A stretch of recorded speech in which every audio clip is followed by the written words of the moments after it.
दोस्तों जैसे अभी जो 2025 में जो एग्ज़ाम हुआ था सेकंड ग्रेड का, उसमें आपने देखा होगा पेपर और पेपर का लेवल आपने देखा होगा। मैं केवल एक एग्ज़ाम्पल आपके सामने प्रस्तुत कर रहा हूँ कि आपको तैयारी करते समय किस बात का, किन-किन बातों का आपको ध्यान रखना चाहिए।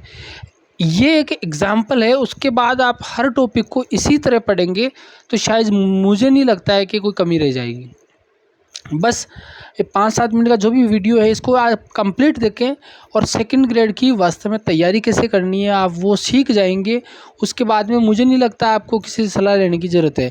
जैसे मान लीजिए आपके सिलेबस में जो है वो है चौहान वंश, और उसके बाद में दिल्ली सल्तनत के साथ रणथंभौर, चित्तौड़ और जालोर, इसका आपके एक टॉपिक दिया हुआ है। और अगर आप बात करोगे तो देखो पहला ही प्रश्न आपको दिख रहा होगा, और पहले ही प्रश्न में इसमें क्या पूछा गया है, ये पूछा गया कि अलाउद्दीन खिलजी की निम्नांकित विजयों के काल क्रमानुसार व्यवस्थित कीजिए।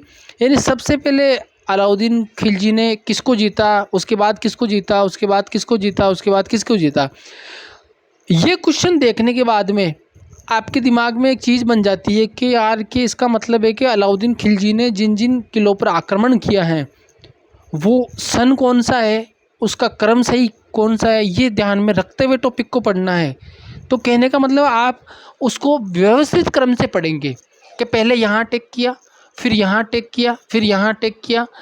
इस तरह से अगर आप पढ़ेंगे तो निश्चित रूप से, जैसे सबसे पहले मैं बता दूँ आपको, उन्होंने रणथंभौर पर आक्रमण किया, उसके बाद में चित्तौड़ पर आक्रमण किया, फिर आपको बताया तो एक जो है शिवाना का दुर्ग है उस पर अटैक किया, और फिर जालोर पर अटैक किया।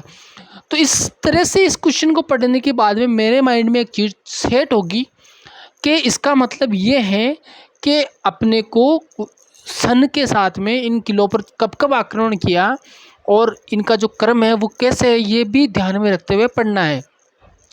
उसके बाद में देखिए इसमें अलाउद्दीन खिलजी द्वारा चित्तौड़ को नाम दिया गया है ना, तो ये नाम दिया, ये प्रश्न कितनी बार आया हुआ, ये सारे प्रश्न आप पॉज करके देखिएगा, आपको पता चलेगा। और अभी हाल ही में एक पेपर में मैंने देखा था कि जो रणथंभौर के हमीर के विरुद्ध किस मुस्लिम सेनानायक ने खिलजी सेना का नेतृत्व किया, ये नहीं, इसमें था एक जो आपके जो चित्तौड़ रणथंभौर का जो किला था उस पर आक्रमण करते समय कौन सा सैनिक मारा गया। आप कमेंट में ज़रूर मुझे बताइएगा इस प्रश्न का उत्तर कि कौन सा सैनिक जो है सेनानायक जो है रणथंभौर के ऊपर अटैक करते समय मारा गया। और उसमें शायद एक यंत्र का नाम भी दिया हुआ है ना, तो उस यंत्र के नाम के साथ पूछा कि उससे आक्रमण करते समय बात एक ही, अगर आपको ये भी पता हो कि कौन सा सैनिक मारा गया तो आप उसको अच्छे से पढ़ लेंगे।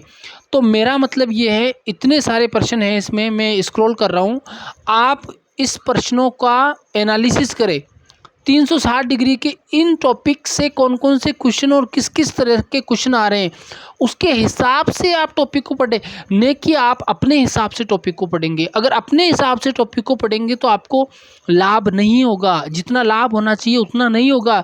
इसमें मैं कहता हूं कि आपके एक भी क्वेश्चन नहीं छूटेगा, इतना मैं आपको विश्वास दिलाता हूं कि अगर आप देखोगे ना तो आपके एक भी क्वेश्चन नहीं छूटेगा। पूरा जो ये है इसको आप देख लेना एक बार के लिए। तो इस तरह से जानिए सेकंड ग्रेड की तैयारी, आपको हर टॉपिक पर यही फॉर्मूला लागू करना। पहले आप उसके ओल्ड ईयर में जो क्वेश्चन पेपर आए हैं उसके क्वेश्चन, उस टॉपिक के क्वेश्चन देखिए और उसको पढ़े, साथ में फिर क्वेश्चन देखिए, फिर पढ़े, फिर क्वेश्चन देखिए, फिर पढ़े। आपको मैं गारंटी देता हूँ आपका सिलेक्शन कोई नहीं रोक पाएगा। धन्यवाद।